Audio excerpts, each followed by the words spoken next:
Bonjour tout le monde et bienvenue à ce nouvel épisode de l'Angle de relève.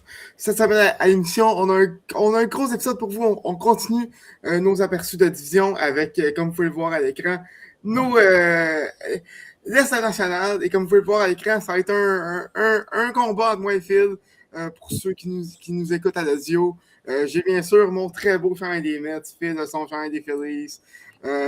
Donc, un très gros épisode pour vous. Phil, ça va bien? Ouais, toi? Ça va très bien, ça. Merci. Euh, avant toute chose, avant de rentrer dans le gros sujet de l'épisode, on va parler un peu des nouvelles de cette semaine, notamment Max Scherzer qui est de retour avec les Blue Jays, un contrat d'1 an pour le vétéran qui va retourner chez les Jays. Qu'est-ce que tu en penses de cette signature-là, Phil?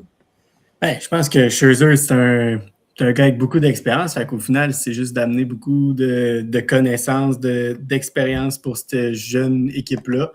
Puis je pense qu'un gars comme Scherzer, je pense pas qu'il va être dans la rotation, mais je pense que dans le bullpen, il va aider, surtout pour les séries. C'est un gars qui a du vécu. Fait que je pense que pour tout ce qui est jeune lanceur et tout, je pense que ça va être une bonne addition là, pour les Jays, de le garder, puis de garder là, son savoir puis son expérience.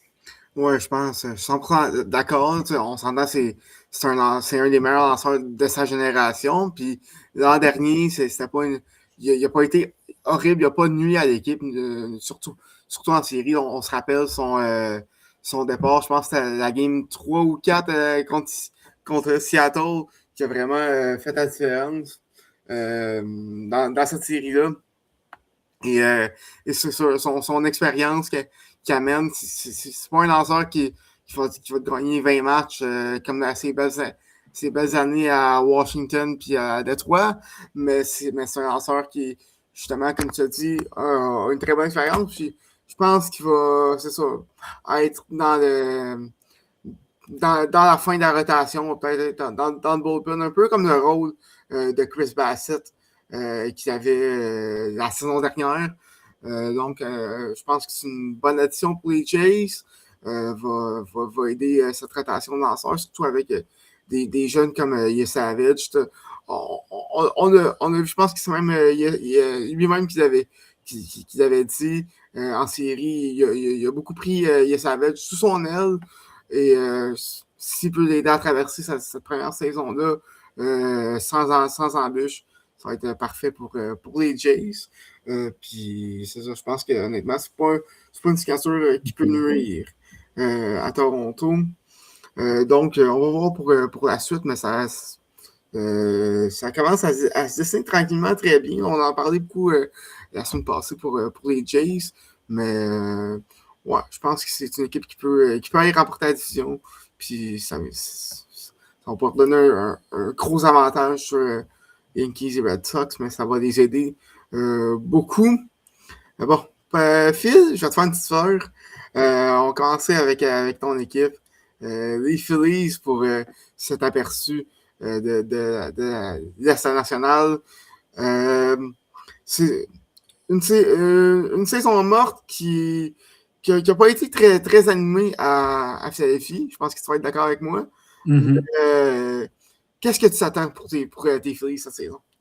Ben, je pense que c'est de gagner la division. Les Phillies ont perdu ont perdu un excellent lanceur en Suarez.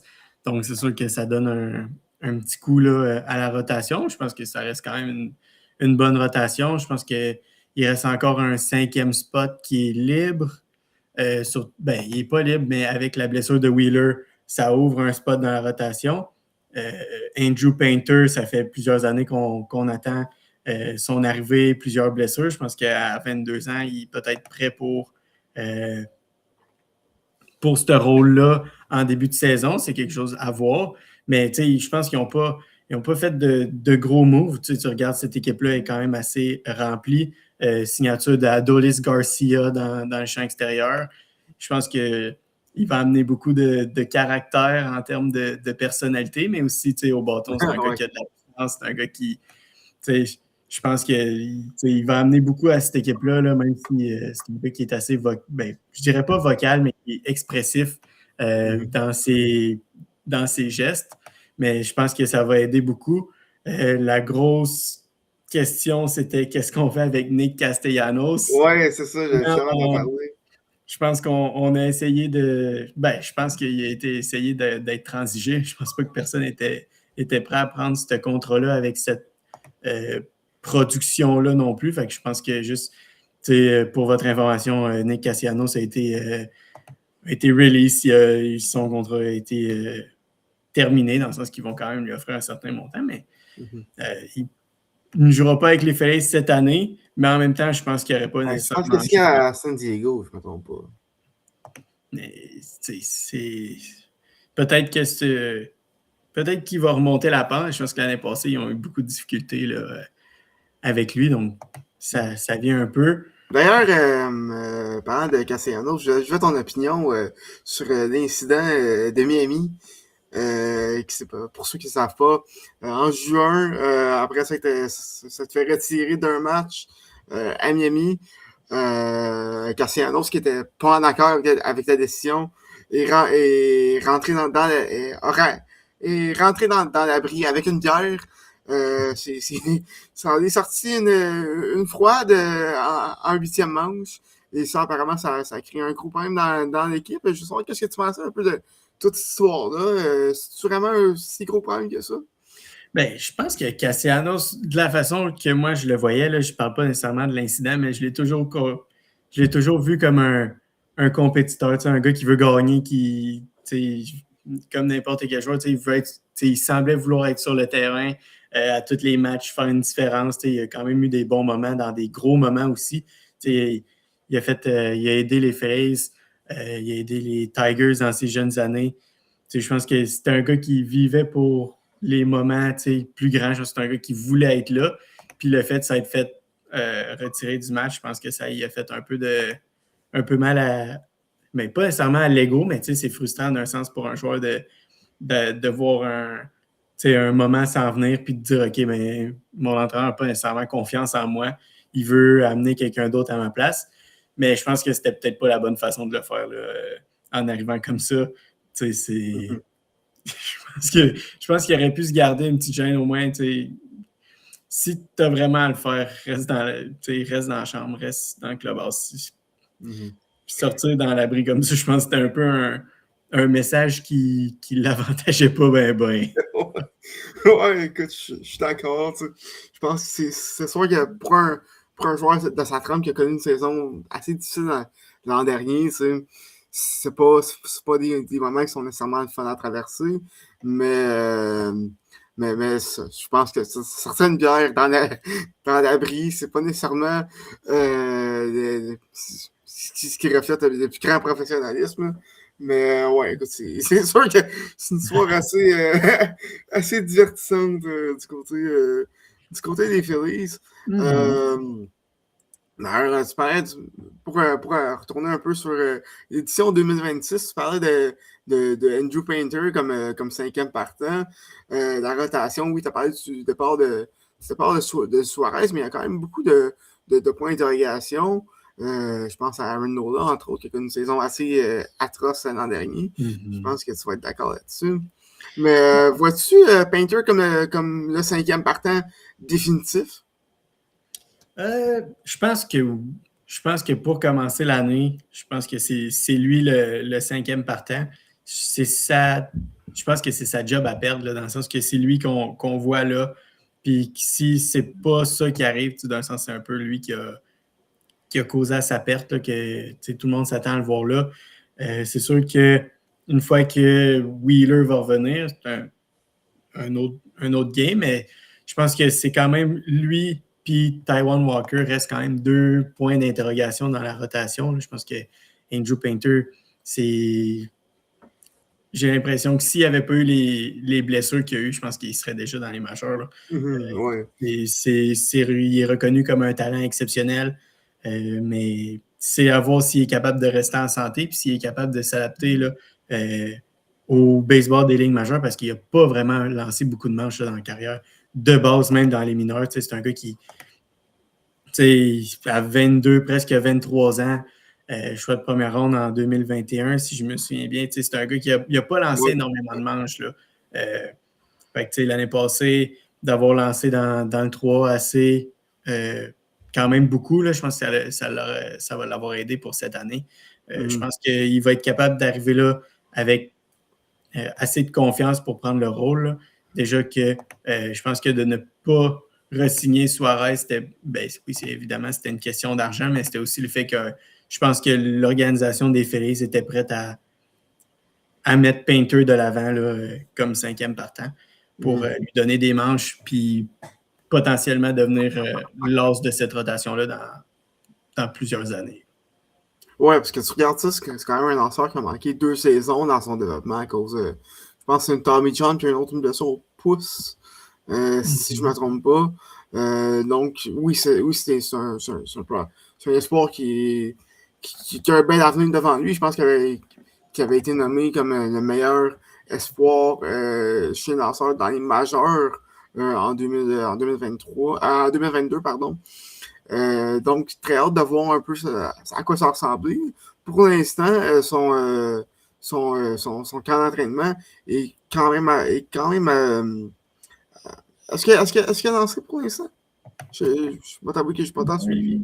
Le camp des Phillies. Je pense que oui. Je dirais, j'ai pas. Des matchs que j'ai regardés, il n'a pas lancé, là, donc c'est sûr que ça nous donne un peu un problème, mais je pense que oui. Je pense qu'il est allé chercher une coupe de manches. Oui, je pense qu'il a-tu lancé aujourd'hui? Je pense que c'était aujourd'hui qu'il faisait son premier départ. Ouais, exact. C'était aujourd'hui qu'il a fait son premier départ. Là. Donc, aujourd'hui, le 1er mars. Pour ceux qui écoutent en différé, oui. Mais ouais, écoute, ça va être très, très, très intéressant de voir. Parlant d'un autre espoir qui pourrait faire sa place dans l'alignement des Phillies, Aiden Miller, l'arrêt court. Est-ce que tu penses qu'il pourrait sans nécessairement déloger Trey Turner, gagner une place dès l'Opening Day? Je ne penserais pas. Je pense que de ce que j'ai vu dans le camp d'entraînement, évidemment que la grosse question des Phillies, probablement, c'est au champ-centre. Donc, on a un avant-champ qui est assez solide là, avec Harper, Bohm, Stott, Turner. Je pense qu'il n'y a pas vraiment beaucoup de joueurs qu'on peut bouger de cet avant-champ-là. Mais dans le champ, je pense que Brandon Marsh, c'est un gars qui platoune contre les droitiers. Donc, peut-être qu'un frappeur, c'est un frappeur gaucher, donc un frappeur droitier pourrait venir jouer avec lui. Mais je pense que tout va dépendre de qu'est-ce que Johan Rojas donne, qu'est-ce que Justin Crawford donne. Je pense que Justin Crawford, pour ce que j'ai regardé jusqu'à date, je ne serais pas surpris de le voir comme joueur de champ-centre là, pour le premier match de la saison. C'est un gars qui, un peu comme son père, Carl Crawford, sensiblement le même type de joueur. Un gars qui donne du bon jeu défensif, qui est rapide sur les sentiers, frappeur gaucher.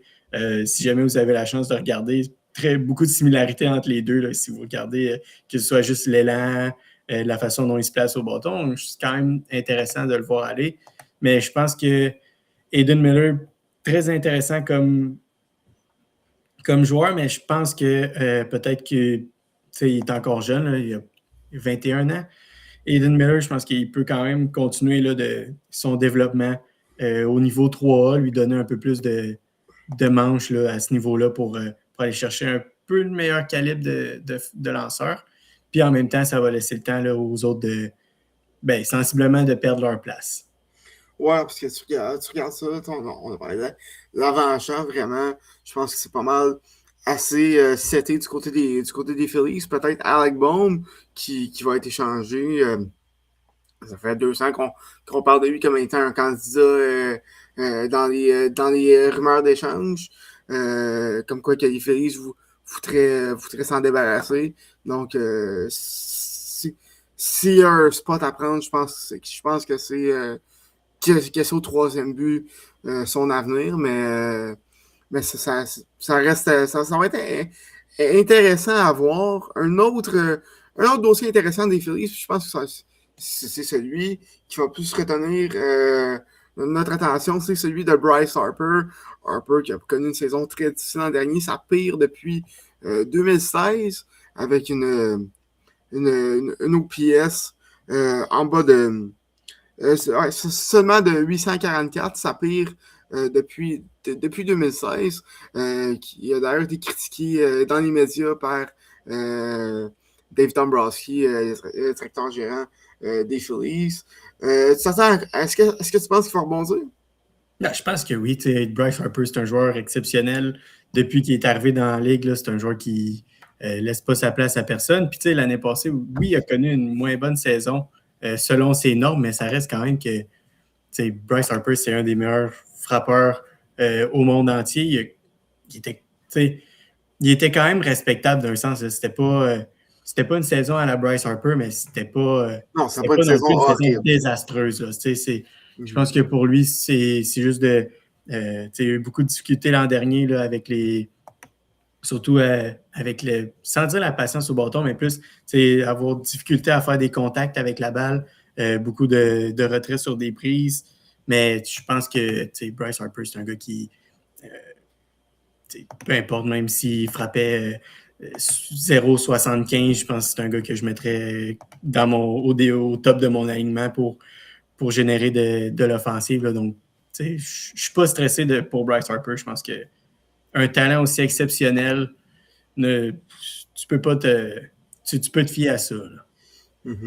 100%. Je pense que autant que il me gosse, Bryce Harper, je parle en tant que fan des Mets, autant qu'il faut que je l'admette, c'est un talent exceptionnel. Ce joueur-là. Puis même si il n'est plus dans la fleur de l'âge, il va avoir 33 ans. 33 ans cette saison. Ça reste quand même un joueur qui peut être dangereux, qui est surtout très, très clutch dans les moments importants. On s'en rappelle en 2022 notamment. Là, quand les Phillies sont rendus jusqu'en série mondiale, il a été une part importante de cette run-là.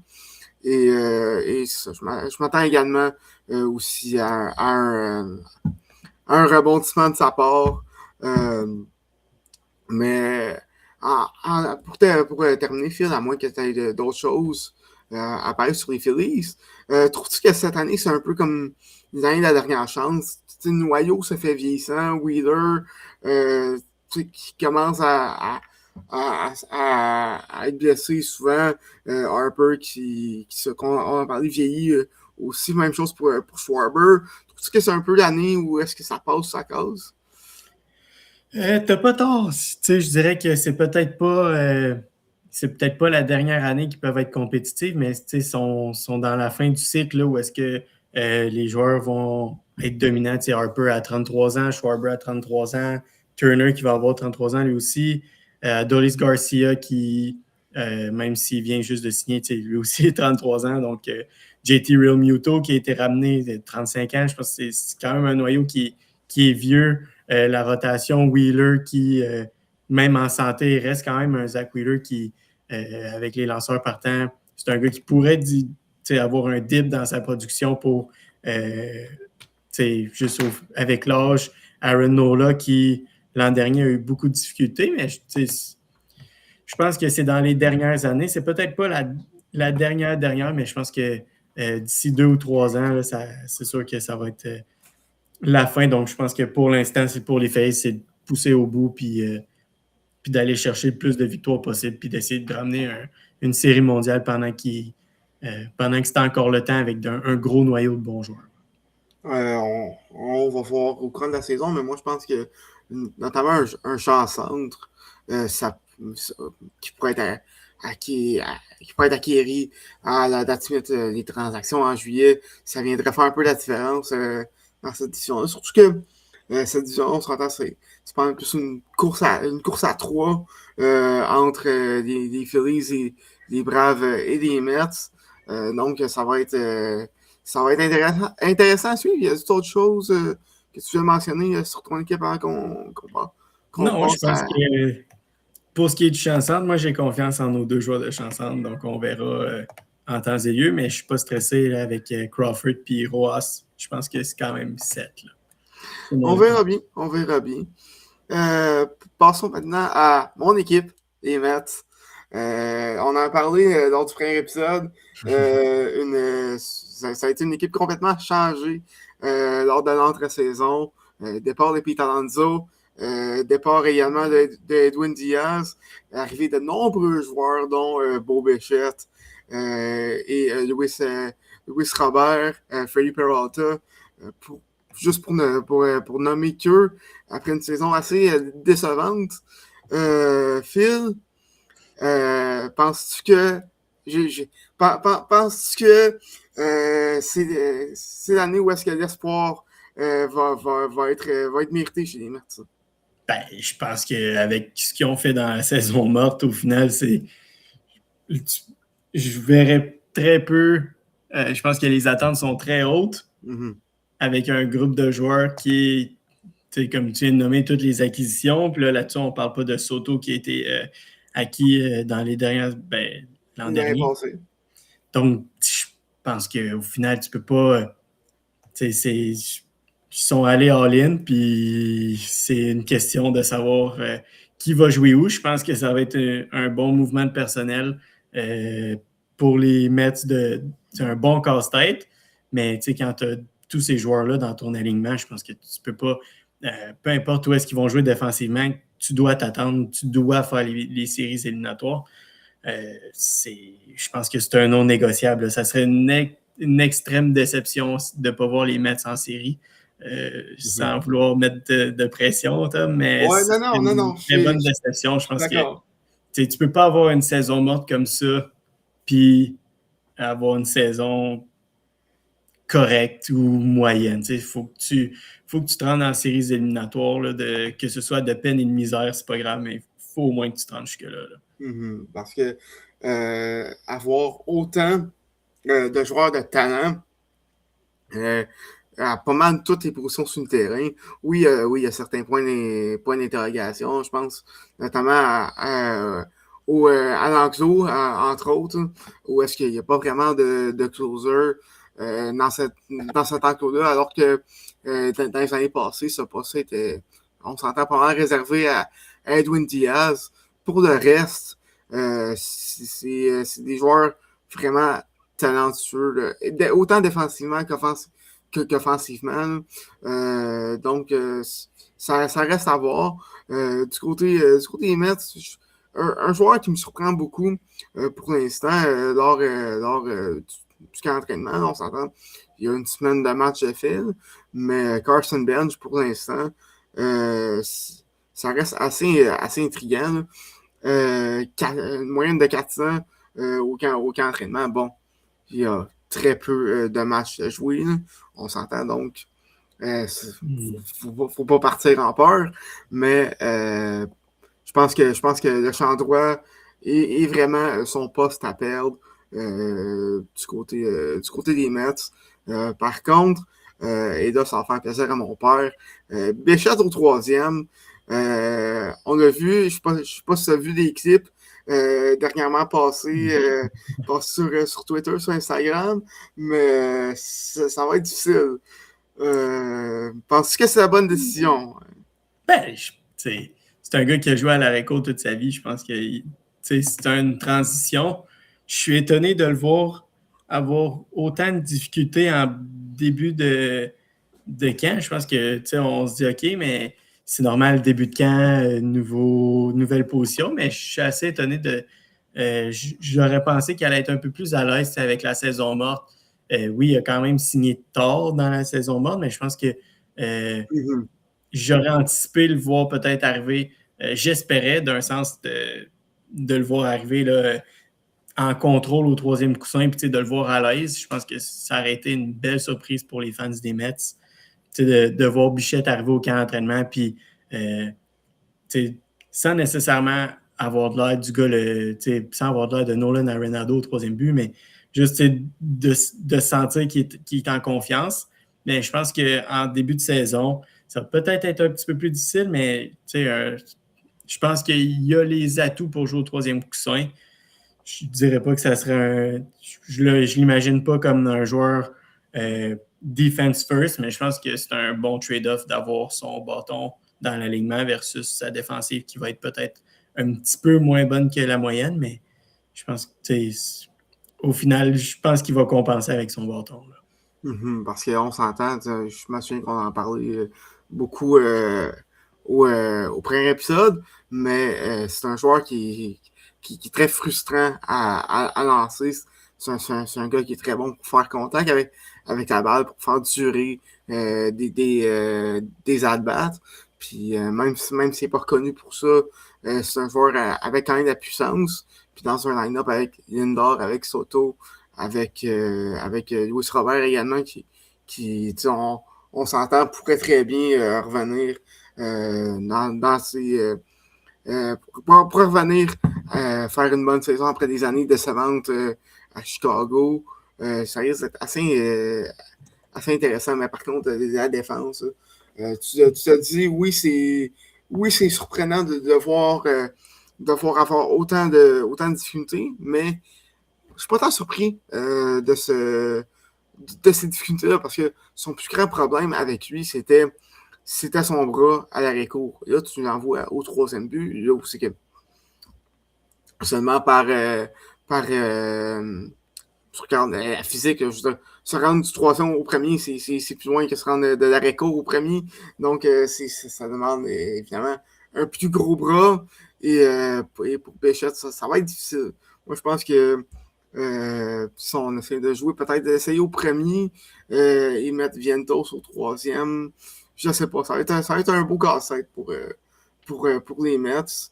Mais c'est sûr que au bâton, tu peux pas en tromper avec lui. Parlant d'un autre beau casse-tête pour les Mets, je dirais que les lanceurs, on en a glissé un peu un mot. Outre que Freddy Peralta, c'est beaucoup des points d'interrogation, autant chez les partants que chez chez l'enclos, du côté des Mets. Penses-tu que Nolan McLean pourrait répéter ses exploits dans l'an dernier? Ben, c'est un gars qui est arrivé un peu, je dirais pas de nulle part, mais c'est un gars qui est arrivé, qui a connu des bons moments. En même temps, oui, il y a beaucoup de points d'interrogation, mais est-ce que les Mets en ont vraiment besoin dans le sens que on a Peralta, on a Clay Holmes, Sean Manaea qui a revamp sa carrière avec les Mets depuis qu'il est arrivé. Mais justement Manaea, l'an dernier, ça a été extrêmement difficile comparativement à 2024. Mais tu sais, Kodai Senga, je pense que tu as quand même une bonne rotation. Est-ce que McLean est peut-être meilleur qu'un de ce que je viens de nommer, probablement. Mais est-ce que s'il n'est pas capable de répéter, s'il y a plus de difficultés, est-ce que les Mets sont vraiment dans l'embarras? Je pense que non. Je pense que c'est une bonne police à avoir. Puis, personnellement, je pense que Sean Manaea, c'est un gars qui peut donner des bonnes manches aux Mets. Kodai Senga, on comprend que c'est des gars qui ont connu peut-être des saisons un petit peu plus difficiles. Senga a connu une très bonne saison, mais l'année d'avant, il n'a pas lancé beaucoup. Je pense que ça peut... Senga, c'est un bon. Clay Holmes, je pense que c'est un gars qui force beaucoup de contacts, mais avec la défensive des Mets, on va peut-être voir qu'est-ce que ça donne, mais je pense que on a des points d'interrogation, mais on en a tellement qu'on n'est pas dans le trouble. Je dirais. On en a tellement que je me dis, à force, la force du nombre va faire en sorte que tu vas avoir 5 bons partants. Puis en relève, même chose, je pense, Devin Williams, Luke Weaver, c'est sûr que là, on part d'une équipe qui est habituée avec Edwin Diaz depuis plusieurs années. Donc, on n'a plus cette certitude-là quand. Je dirais pas que c'est une certitude quand il embarque dans un match, mais c'est un gars qui arrive, puis tu le vois arriver en 9e manche, tu mènes par un. T'es en confiance. T'es stressé, mais t'es confiant. Tu sais que ça peut mal virer, mais tes chances sont faibles. Fait que t'es quand même pas trop stressé. Mais un gars comme Devin Williams, je pense qu'il a prouvé qu'il était capable d'être un excellent lanceur. Est-ce qu'il va être capable de le faire avec les Mets? Bonne question. Luke Weaver, même chose. Je pense que à deux, ces gars-là vont aider beaucoup. Puis après ça, ben, je pense que les Mets sont allés vraiment pour, je dirais pas je dirais pas la vieillesse, mais plutôt l'expérience. Je pense que le reste de Ouais, c'est beaucoup d'expérience. C'est des gars comme le gaucher. AJ Minter. Non, moi, j'avais Brooks Raley Ouais, lui aussi. en tête, mais Luis Garcia, c'est des gars qui ont du millage là, dans cette ligue-là. Mm-hmm. Puis, je pense que oui, les releveurs plus vieux, c'est peut-être un point d'interrogation, mais je pense que c'est juste un signe de. Comme c'est des gars qui ont du vécu, ils savent comment gérer ça quand tu arrives dans des matchs plus importants. Je préfère avoir des gars qui ont du vécu que peut-être un Nolan McLean qui, par exemple, il arrive en relève, c'est peut-être pas l'idéal pour lui, même s'il connaît une excellente saison. Fait je pense que le mélange de upside et de points d'interrogation dans la rotation fait en sorte que tu vas ressortir de là au moins avec 3 bons partants puis 2 qui vont faire un job respectable. Puis dans ton bullpen, tu vas te ramasser avec des gars qui ont de l'expérience puis tu sais à quoi t'attendre. Ouais, parce que l'an dernier, le bullpen des Mets ont tué beaucoup de matchs. Je pense à Ryan Helsley qui a été absolument désastreux à New York.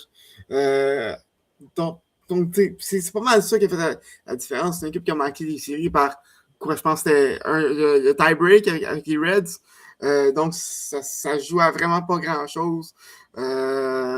Donc je pense que d'avoir justement un bullpen d'expérience, ça peut faire la différence, mais les releveurs, c'est tellement une monnaie qui peut être vraiment random, dans le sens que combien de releveurs qu'on a vu exploser out of nowhere, devenir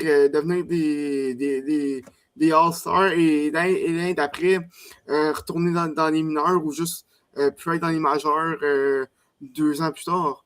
Je pense à Jorge Lopez, entre autres, ou Yennier Cano à Baltimore. Il y en a plein des releveurs comme ça. Drew Pomeranz qui a littéralement sorti sa carrière, sorti sa retraite l'an dernier avec les Cubs et qui a fait du très bon travail.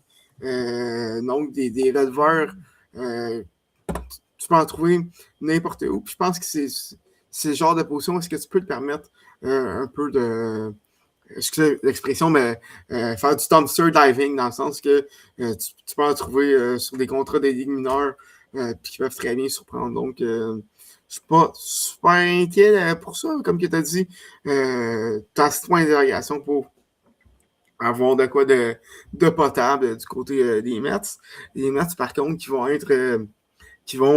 être en l'absence de Francisco Lindor pour le début de la saison. Lui qui s'est blessé à un os de la main.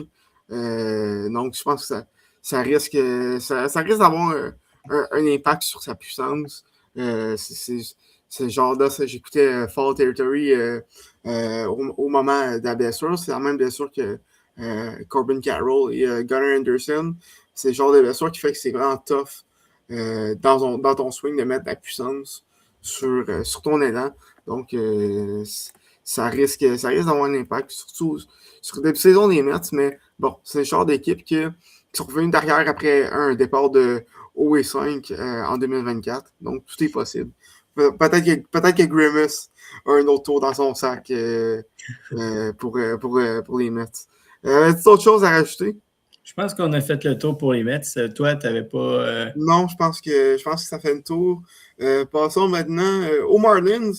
Je vais vous avouer, les Marlins qui ont fait un peu de ménage dans notre saison, qui ont échangé Edward Cabrera. Ceux qui ont joué à MLB The Show en 2021 savent très bien de qui je parle. Edward Cabrera partant chez les Marlins et qui ont été échangés aux Cubs pour un assortissement d'espoir, dont Owen Casey, qui est ici qu'on va voir avec le Canada lors de la Classique mondiale de baseball qui va débuter cette semaine. D'ailleurs, on fait un épisode prochainement qui va sortir avant le début du tournoi là-dessus. Mais pour revenir aux Marlins, c'est une équipe qui a surpris l'an dernier avec quasiment joué pour 500. Là, avec le départ de Cabrera, il faut se demander, est-ce que Sandy Alcantara est le prochain à partir? Je pense que c'est un gars qui est peut-être pas nécessairement dans la tranche d'âge que les Marlins veulent aller chercher. Je pense que le noyau de cette équipe-là, c'est Xavier Edwards à 26 ans, Agustin Ramirez à 24. Je pense que c'est les deux gros noms qu'on veut bâtir alentour. Là. Owen Casey. Ouais, mais je pense que c'est un noyau qui est un peu plus jeune. Yuri Perez dans la rotation. Mais Alcantara, je pense que c'est peut-être un gars qui, s'il connaît une bonne saison, pourrait rapporter beaucoup aux Marlins, mais tout dépend. Je pense qu'ils ont une excellente rotation quand même pour une équipe de bas, je dirais bas de classement, mais pour une équipe qui est peut-être un petit peu moins intéressante du côté de l'alignement. Je pense que tu regardes la rotation, Alcantara, Perez, Chris Paddock qui donne du bon service depuis quelques années un petit peu partout. Max Meyer qui a beaucoup de potentiel. Braxton Garrett qui, malgré des blessures, a quand même été excellent dans les dernières années. Mais personnellement, les Marlins, c'est peut-être pas une équipe que je vais suivre cette année beaucoup. Mais je voulais pointer, ça c'est la seule chose que je vais suivre des Marlins, ça c'est qui est certaine. C'est à savoir, je ne sais pas si tu es au courant, mais à la fin de l'année, l'an dernier, on a vu les Marlins caller les lancers de l'abri. Donc, c'était pas, normalement, on pense que le receveur, c'est celui qui prend la décision pour les lancer. Du côté des Marlins, l'an dernier, vers la fin de la saison, ce n'était pas Liam Hicks ou Agustin Ramirez qui callaient les lancers, mais ça venait bien de l'abri. Donc, je pense que c'est quelque chose qui n'a pas été fait depuis nombreuses années. Donc, je ne sais pas si jamais ça vous intéresse, vous pouvez faire des recherches, mais on voit clairement un entraîneur là, avec une charte, une feuille, une charte qui lui-même là, va envoyer les lancers pour le PitchCom.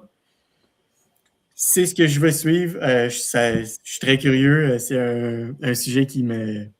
C'est quoi un peu la différence entre que ce soit le receveur qui colle des lancers et d'abri? Y a-t-il quelque chose, je pense, en termes pour des lanceurs qui fait une différence ou une question de préférence? Ben, pour ce qui est, je pense que pour l'organisation, c'est une question de préférence. Je pense que les Marlins veulent jouer un petit peu plus du côté un numbers game.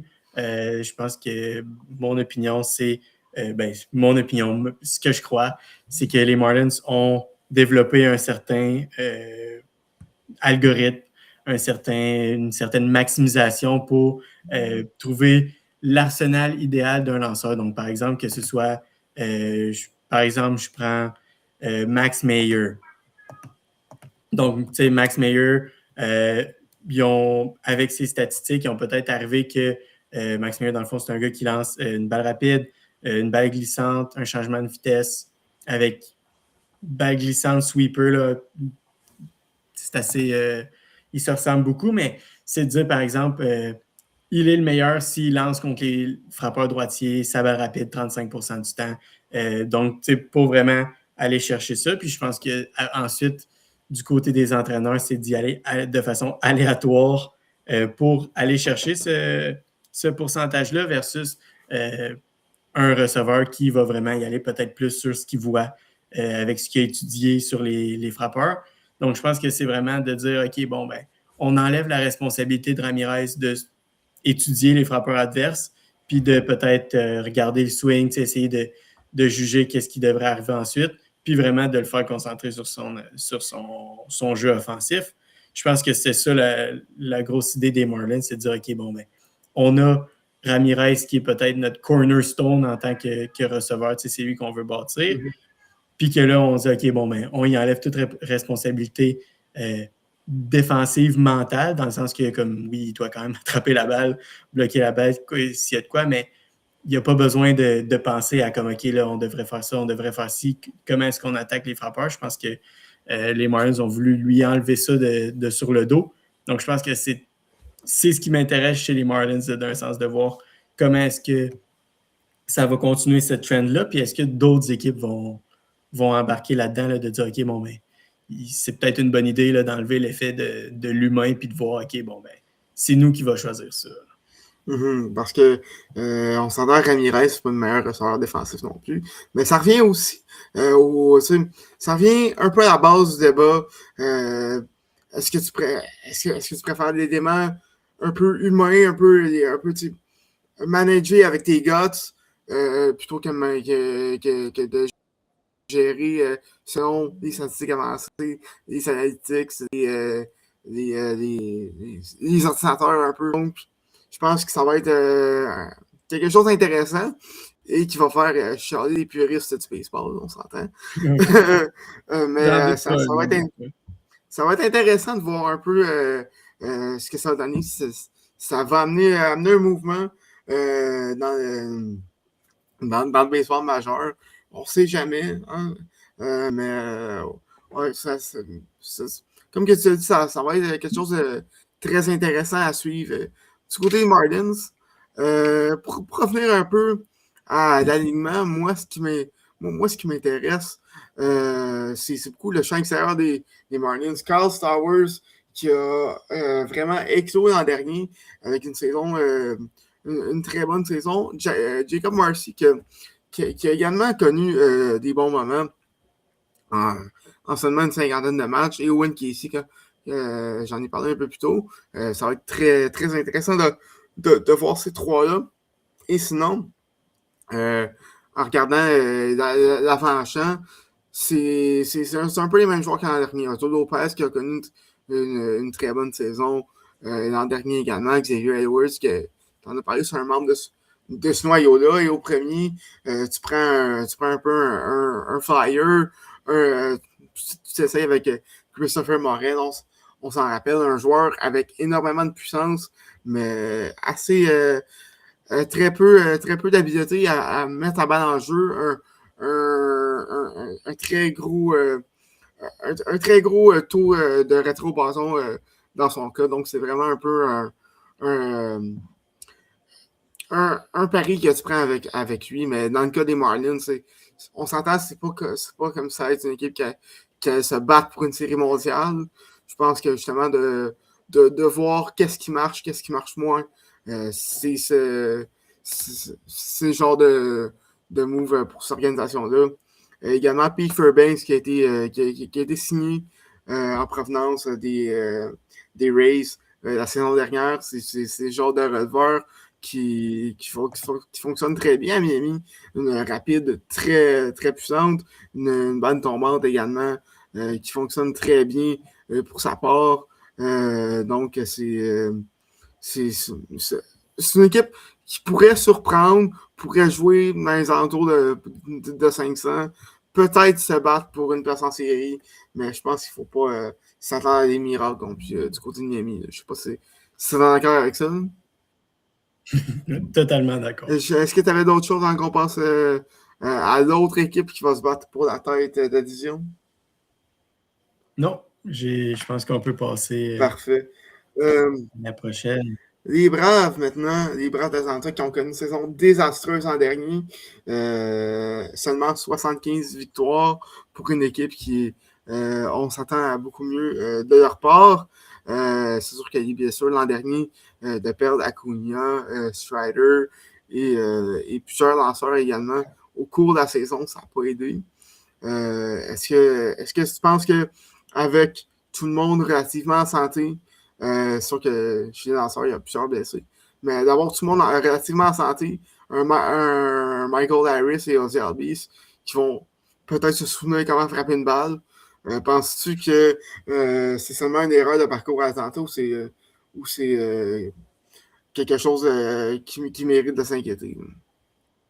Je pense que je pense que c'était une erreur de parcours l'an dernier, mais au final, selon moi, tout passe par Ronald Acuna. Tout passe par lui.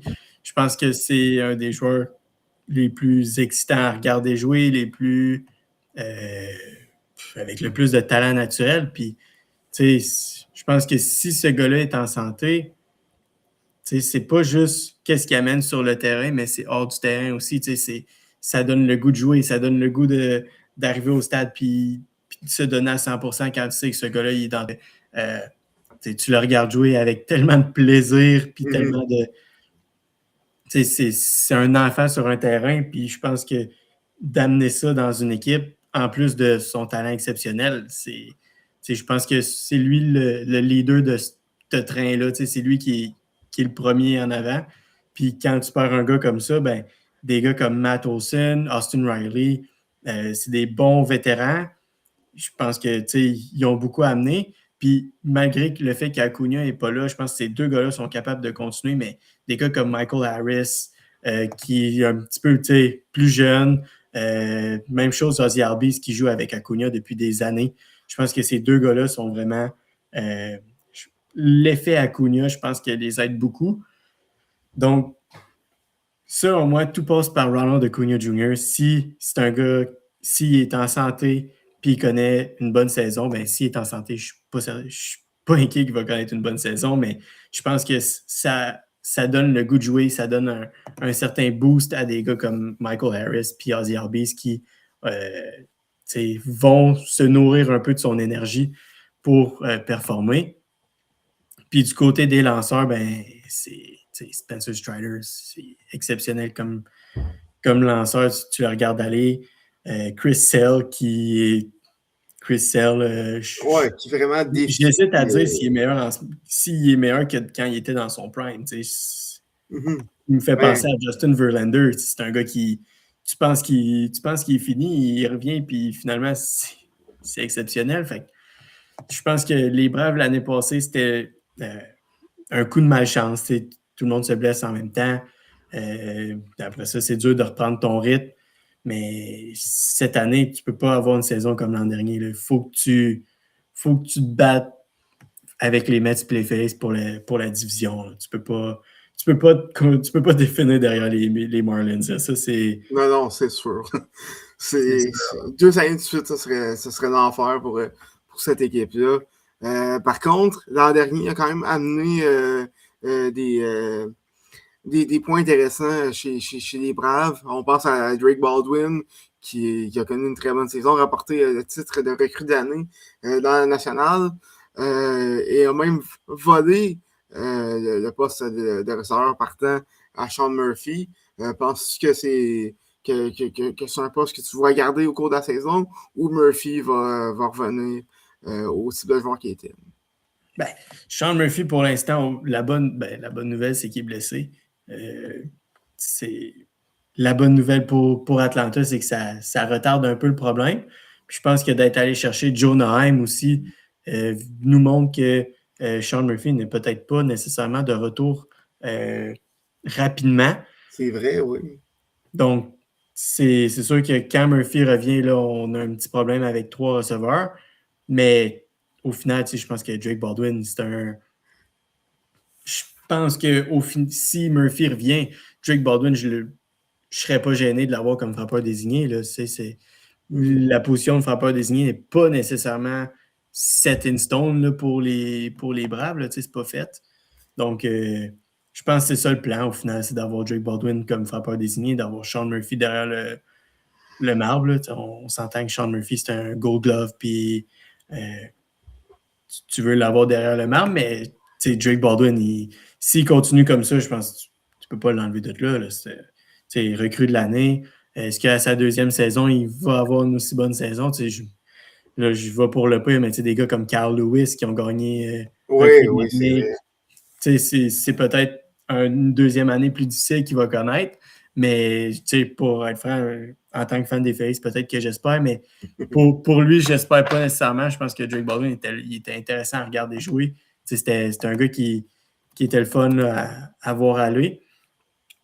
Donc, j'espère pour lui que ça va se continuer comme ça. Là. Mais Puis, défensivement, il était excellent aussi. Mais je pense que c'est une question de circonstances pour les Braves. Mais au final, tout revient à dire à mon premier argument, que Ronald Acuna Jr., c'est lui qui choisit tout dans cette équipe-là. Là. Si lui va bien, tout le monde va bien.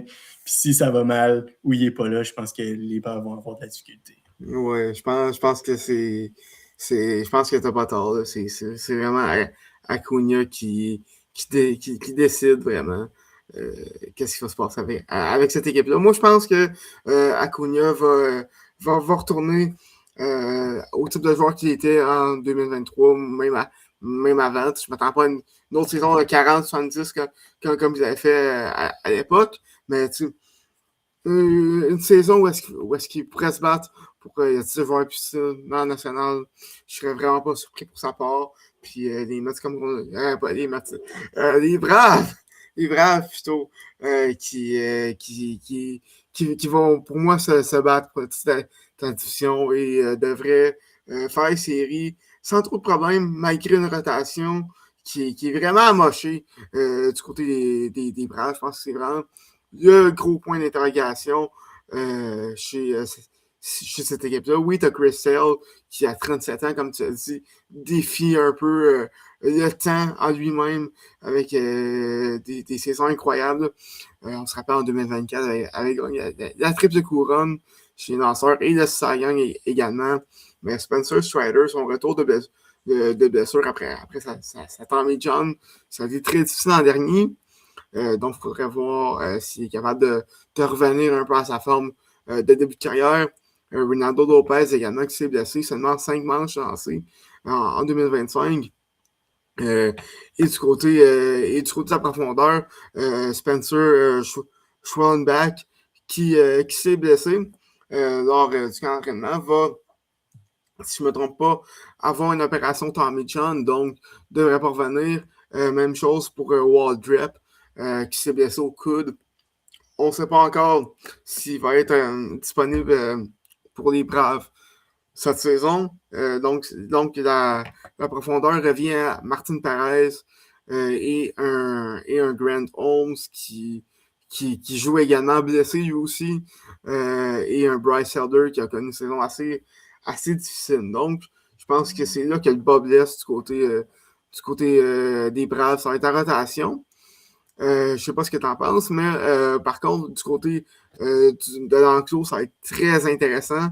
Les Braves qui ont signé Robert Suarez l'an dernier, un des meilleurs releveurs des majeurs l'an dernier. Du côté des Padres, va unir ses forces à Raisel Iglesias pour closer les matchs du côté des Braves. Je pense qu'avoir deux closers, ça peut être un peu un problème du côté des Braves.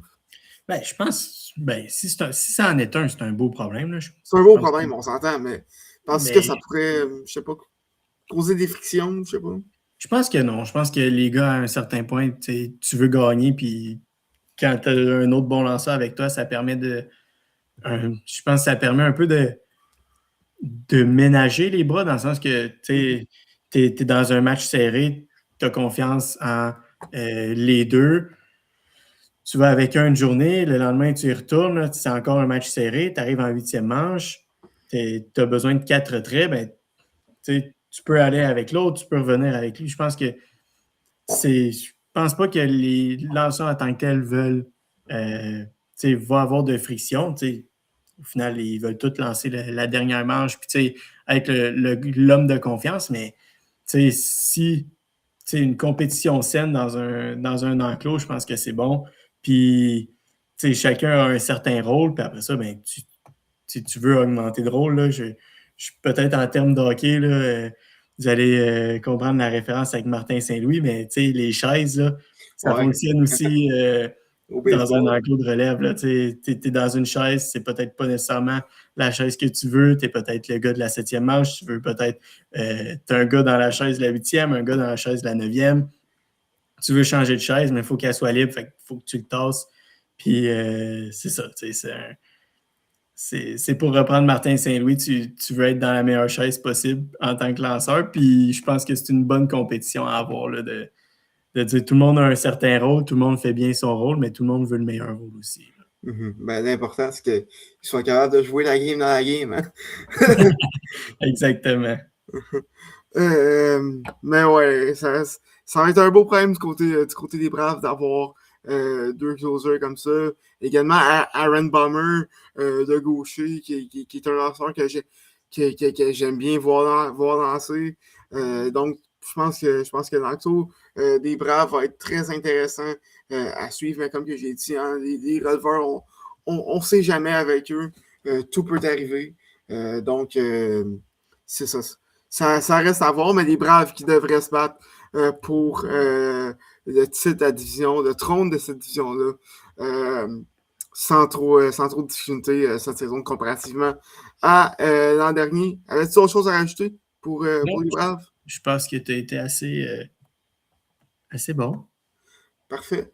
Et on va maintenant terminer ce tour d'horizon sur l'essentiel avec les anciens expos, les Nationals, qui se dirigent vers une autre reconstruction, je dirais, après l'échange de leur ascenseur Mackenzie Gore lors de la saison morte contre 4-5 espoirs, dont Gavin Field, choix de première ronde des Rangers l'an dernier. Donc, du côté des Nationals, oui, tu as des joueurs importants comme James Wood, C.J. Abrams, Dylan Cruz également qui devrait, excuse-moi, faire sa place cette saison. Mais encore une fois, je pense que c'est une équipe qui devrait flirter avec les bas-fonds du baseball majeur cette saison. Je sais pas, c'est quoi tes attentes un peu pour les Nationals? Ben, je pense que mes attentes sont très basses, mais je pense que c'est une saison de développement. Là. James Wood, on connaît son talent pur, on sait que c'est un gars qui a beaucoup de puissance, au bâton, qui peut être extrêmement dangereux. Encore jeune, à 23 ans, c'est un gars qui va peut-être, on ne va pas se cacher que les retraits au bâton, c'est peut-être un petit problème pour lui, mais au final, je pense que c'est quelque chose que tu es prêt à accepter. Mais c'est du développement. Là. James Wood, tu veux que ce gars-là devienne une star dans la ligue. Donc, tu veux qu'il continue à se développer. C.J. Abrams, tu veux qu'il devienne un joueur d'arrêt-court vedette. Dylan Cruz, il a été repêché il n'y a pas si longtemps, mais quand même, à 24 ans, c'est assez... son développement, tu veux qu'il continue. Même chose, Luis Garcia, même Jacob Young, ça fait pas si longtemps qu'il est dans la ligue. C'est beaucoup de jeunes joueurs qui veulent se développer. Dans la rotation, même chose. Dans les mineurs, Harry Ford. C'est vraiment, je pense, une saison de développement. On veut développer les jeunes, on veut que ces gars-là prennent du millage dans les majeurs, puis se préparer peut-être pour que ce soit l'année prochaine, voir un peu de progression pour l'année prochaine, l'année d'après, puis peut-être que une fois, un James Wood à 26-27 ans, avec un Abrams à 28-29, Dylan Cruz à 27 aussi, je pense que ça, dans 2-3 ans, c'est ça ton but, donc tu veux que ces joueurs-là se développent le plus possible. Mm-hmm. Mais je pense que du côté des Nationals, c'est comme un peu une opportunité manquée. Parce que tu as eu l'échange de Soto en 2022 qui t'a ramené 3 excellents espoirs en Gore, Woods et Abrams. Et là, tu reviens un peu à la course départ en échangeant Gore. Et après ça, peut-être qu'Abrams c'est une prochaine à partir. On ne sait pas. Puis là, tu vas chercher d'autres espoirs en Harry Ford, un joueur que personnellement j'adore depuis quelques années. On l'avait découvert à la classique en 2023 avec l'Angleterre. Là, tu pourrais se battre pour un poste avec Keibert Ruiz pour le poste de receveur partant. Ruiz, qui d'ailleurs a été un autre espoir qui a été cherché dans l'échange de Scherzer et Trey Turner aux Dodgers il y a 5 ans. C'est comme un peu, ça a manqué ta fenêtre avec cette gang-là d'espoir. Et là, tu recommences un autre avec un James Woods qui pourrait être. Si tu manques ta fenêtre avec James Woods, tu manques une belle opportunité là, avec cette équipe-là. Donc, je ne sais pas quoi en penser vraiment de la stratégie chez les Nationals, mais ça reste à voir. Là. Dylan Crews, selon moi, pour l'instant, me déçoit également. Je ne sais pas. L'an dernier, ça a été assez difficile quand même. Là, seulement une moyenne de 208 et un OPS de 630. L'an dernier, à peu près une demi-saison avec les Nationals. Oui, c'est sa saison recrue, mais pour un choix de deuxième overall qui a été qui est quand même, comme tu as dit, déjà à 24 ans. On est droit à s'en rendre à mieux. Puis pour l'instant, que ce soit défensivement ou offensivement, dans le camp d'entraînement, où il n'y a pas beaucoup de matchs à jouer, mais c'est pas super attrayant, seulement 111 de moyenne là, pour l'instant, une moyenne de présence pour les buts de 200 et un taux de retrait sur les prises à 30%. Oui, il y a seulement 4 matchs à jouer, je suis d'accord, mais c'est rien de très prometteur pour lui. On espère que c'est seulement un accent de parcours, mais je ne suis pas convaincu pour sa part. Non, mais je pense que, oui, Keibert Ruiz, c'est quelque chose, en plus, ils l'ont signé à long terme, mais je pense que de toutes les transactions qu'ils ont faites, je pense que James Woods, c'est celui qui a le plus de potentiel, puis c'est celui qui, selon moi, peut sans dire les sortir de là, mais c'est un gars qui a tellement un potentiel extrême, je ne serais pas surpris qu'il devienne aussi bon ou meilleur que Bryce Harper dans son. Ok, tu y vas là. Dans ses bonnes années. Là, je pense que James Woods, c'est à 23 ans, avoir autant de puissance, de vitesse, le bat speed est incroyable. Je pense que James Woods, il a ce potentiel-là. Est-ce qu'il va l'atteindre? Là est la question, mais je pense que de tout ce qu'ils ont eu comme prospect ou quoi que ce soit, James Woods, c'est un plafond exceptionnel. Donc, au final, c'est ce gars-là que tu veux bâtir alentour. Fait que ça n'a juste pas marché dans les dernières années, avec Ruiz, avec les échanges de Scherzer et de Turner. Ouais, Josiah Gray également qui va revenir à cette saison après une Tommy John. Ouais. Fait que, je pense que c'est vraiment développement, puis on essaie de trouver des gars qui vont step up. Là, on sait que James Woods, c'est un gars du futur, CJ Abrams peut-être. Dylan Crews, on veut qu'il ait un certain rôle. Là, la question, je pense que c'est vraiment de mettre des labels à des joueurs, de dire, OK, James Woods, c'est notre joueur de concession. Qu'est-ce que Dylan Crews peut nous donner? Est-ce qu'il peut être notre joueur de chansante étoile? Est-ce qu'il peut être juste comme dans la moyenne, un joueur régulier?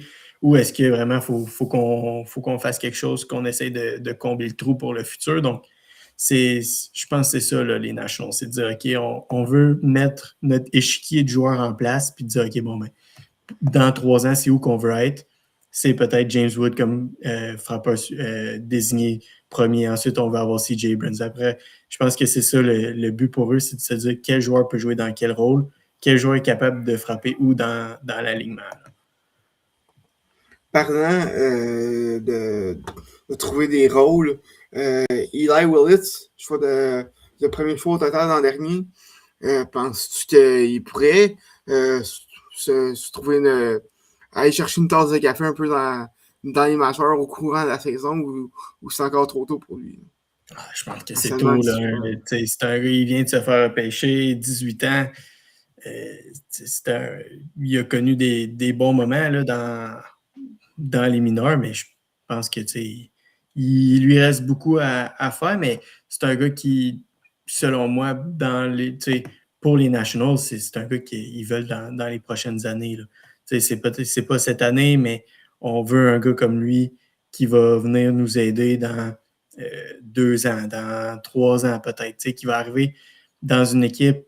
Je pense que le but pour les Nationals, c'est que Eli Willits arrive dans une équipe sensiblement compétitive et non qu'il arrive dans une équipe en reconstruction. Je pense que pour eux, c'est de dire, OK, bon, ben, on a un jeune joueur d'arrêt-court, 18 ans, comment est-ce qu'on voit ça? On le voit peut-être arriver là, un peu plus tard, dans quelques années, quand il va avoir 22, 23 ans, puis c'est là qu'on va être solide. Là. Dans 5 ans, James Wood va avoir 28. C'est peut-être ça qu'on veut prévoir là, chez les Nationals. Ouais, je comprends, mais quand tu vois, mettons, un Connor Griffin à seulement 19 ans qui s'enligne pour faire l'équipe chez les Pirates, est-ce que tu pourrais être tenté un peu de rusher son développement? On sait que les Pirates, c'est pas une équipe qui vont se battre pour les séries non plus, quoi, qui pourrait surprendre cette année, mais bon, c'est pour un autre épisode. Mais est-ce que un cas comme Griffin pourrait un peu mettre la pression sur les Nationals? Ben, on l'a vu, tu sais, Griffin, Max Clark même avec les Tigers qui s'en mettent un peu de pression, mais je pense que ça va vraiment dépendre de qu'est-ce qu'il est capable de faire, là, Eli Willits. Comment il va se comporter. Là, l'an dernier, il s'est fait repêcher, donc il n'a pas nécessairement énormément d'apparitions au bâton là, au niveau professionnel. 2 mois dans le A. C'est une 15, il a joué quoi? Peut-être une quinzaine de matchs à 17 ans. C'est quand même impressionnant. Dans un niveau, je pense qu'il a joué dans le niveau A. Oui. Je pense que cette année, ça va être une autre chose là, qu'ils vont vouloir regarder, où est-ce qu'il va commencer la saison, comment est-ce que sa progression va se passer. Mais si sa progression se passe bien, je pense que les Nationals n'ont rien à perdre à l'amener.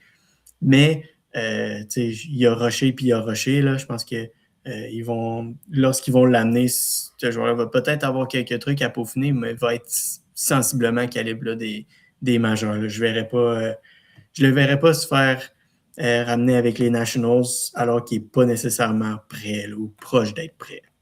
Mm-hmm. Ça va être un dossier à suivre du côté de Washington. Également de voir combien de points est-ce que une rotation qui a comme Miles McCullough va être capable d'accorder cette saison. Très hâte de voir à quel point ça va mal aller du côté de Washington. Mais bon, faut pas s'attendre à grand-chose de la part des Nationals. Avant de finir, c'est le temps des prédictions. Phil, je vais commencer avec toi. Tu attends quoi du classement? Ah ben, je pense que c'est assez clair que je vois les Phillies en première position. En deuxième position, ben, je vais y aller avec les deux extrêmes. Je pense qu'on voit les Phillies en premier, les Nationals en dernier. Ça, c'est selon moi le lock. Je dirais que les Phillies, c'est quand même pas un lock, mais pour moi, c'est quelque chose qu'on veut. Ensuite, je pense que les Mets, les Braves, ça va être très serré. Je pense que ça va jouer là, jusqu'à la fin de l'année pour savoir qui finit deuxième, qui finit troisième. Je pense que ça va être extrêmement serré. Mais je pense que les Mets, c'est un alignement avec rempli de talent. Donc, je les verrai en haut des Braves parce que malheureusement, à Atlanta, je vous ai dit, Ronald Acuna, je m'attends à une très bonne saison de sa part, mais j'ai l'impression qu'il y a beaucoup de blessures, beaucoup de problèmes là, dans cette équipe-là de gars qui. Est-ce que Spencer Strider va revenir comme il était avant? C'est une question, mais l'autre question, c'est est-ce qu'il va rester en santé? Oui. C'est même s'il revient comme avant, c'est pour combien de temps? Puis s'il ne revient pas comme avant, c'est pour combien de temps aussi? Là? C'est beaucoup, beaucoup de joueurs qui sont prone à avoir des blessures. Là. Même Chris Sale, c'est un gars qui est vieillissant. Est-ce qu'une blessure pourrait arriver? Peut-être. Reynaldo Lopez n'a pas nécessairement lancé énormément depuis le début de sa carrière. Là. Il a eu certaines blessures dans sa carrière. Il n'a peut-être pas été nécessairement excellent non plus dans d'autres années. Donc, est-ce que c'est une question? Donc, je verrais les Braves en troisième position. Ensuite, les Marlins puis les Nationals. Pour eux, c'est une bataille pour ne pas terminer dernier. Je verrais peut-être les Marlins à cause de la rotation de partants qui, malgré un alignement très médium, ont quand même une bonne rotation, là, contrairement aux Nationals qui ont une rotation qui est extrêmement... beaucoup de points d'interrogation, mais... Ouais. Ben, c'est ça, tu sais. Je l'ai dit, quand Miles McCullough et son ERA de 5 sur les 3 dernières années, c'est ton os partant. c'est ça, tu sais, Ça va pas très bien. c'est ça, ça s'enligne pas bien, puis je pense qu'il espère le développement, donc finir dans le bas fond, ce n'est pas nécessairement une déception, là. Fait que moi, je vais avec les Phillies en premier, les Mets en deuxième, les Braves en troisième, les Marlins et finalement les Nationals. Écoute, moi, pour une rare fois, j'espère me tromper, parce que j'ai les Phillies en premier aussi. Je pense que c'est plus une question. C'est moins que les Phillies sont une bonne équipe, mais je pense que les Mets, il y a eu tellement de changements au cours de la saison morte. Je pense que ça va prendre un peu de temps avant que tout ça clique. Je pense que c'est ça qui va faire la différence dans une édition qui s'enligne pour être extrêmement serrée dans le top 3. Mais je pense que les Phillies vont s'en sortir un peu par la peau des fesses. Les Mets, je les ai en deuxième. Je pense qu'une fois que tout va cliquer, ça va. Si tout clique, évidemment, ça va bien se passer. Puis pour les Braves, ben, comme tu as dit, les blessures, surtout du côté des lanceurs, ça va amener beaucoup trop de points d'interrogation. Puis je pense que pour les deux autres équipes, Marlins et Nationals, sont vraiment comme 2-3 coches en dessous, là, comparativement aux 3 équipes de tête de cette édition-là. Donc, je pense qu'il y a vraiment comme 2 groupes dans cette édition-là qui fait que c'est facile un peu à classer. Mais ouais, je suis comme toi, Phillies, Mets, Braves, Marlins et Nationals. Je pense que ça fait le tour pour l'Assemblée nationale. Merci Finn d'avoir été là. Merci aussi à tous ceux qui nous ont écoutés, que ce soit sur Spotify ou sur YouTube. N'hésitez pas à vous abonner sur ces 2 plateformes-là, également sur notre Instagram, notre TikTok. On va commencer à poster plus de vidéos à mesure que la saison s'en vient.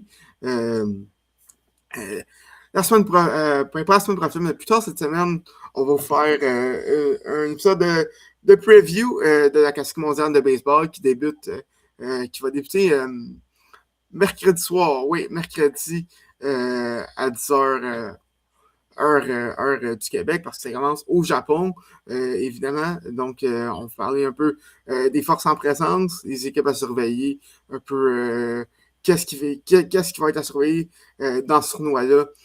Première fois depuis 2023 que ce tournoi-là a lieu. Ça va être très intéressant. Et on va revenir un peu à notre programmation régulière avec un épisode sur la centrale de l'américaine, voir qui des Guardians ou des Tigers vont se sauver avec cette division-là. Est-ce que les Royals peuvent causer la surprise? Ça reste à voir. En tout cas, on s'en parle plus tard cette semaine et on vous souhaite une très bonne semaine de baseball. À la prochaine. À la prochaine.